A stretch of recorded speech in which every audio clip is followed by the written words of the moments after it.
I'm headed to the North Woods of Maine, just north of Millinocket, in the shadow of the majestic Mount Kettlehole. I'm here to visit my favorite bog, a peculiar type known as a Kettlehole, right next door to the good old Big Moose Inn. You have to travel quite a bit north to find a true bog. We're in the North Woods of Maine right now, and we are in definitely a true bog, a place where you're likely to sink or even bounce. So what is a true bog, and how's it different from the bogs that we have in the Carolinas? Well, a true bog is what we call an oligotrophic or even an ambitrophic wetland. And that means that they're receiving most of their water and their nutrients from rain rather than from groundwater.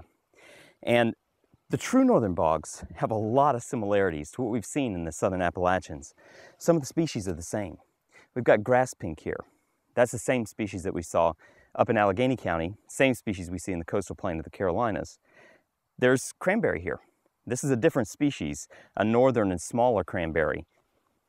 There's cottongrass here. In fact, we have the same cottongrass, but we also have 2 or 3 other species that aren't found in the Carolinas. Some really beautiful plants that are typical, these cotton grasses, of boreal habitats and boreal bogs, even on the north slope of Alaska and Canada.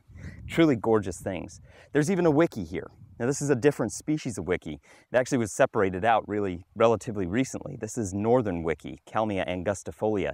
Our wiki is Kalmia carolina. They're sister species, and they share the same preference for this deep, acidic peat that occupies bogs and the poor fens in the Carolinas. Well, the bog we're at right now is actually a perfect example of what we call a pothole or a kettlehole bog. And we call them that because there's a little hole of water in the center of these bogs, but the outside surface, the fringe, all the way up to the edge, is covered with a floating mat of peat. This is the neatest thing.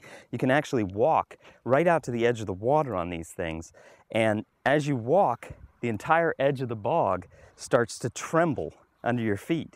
Well, what we're walking on is not solid ground.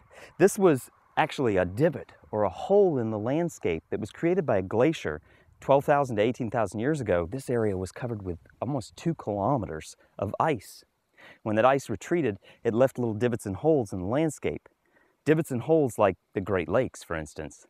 But here, this divot much smaller, and slowly, little by little, it's filling in with vegetation, a process we call eutrophication.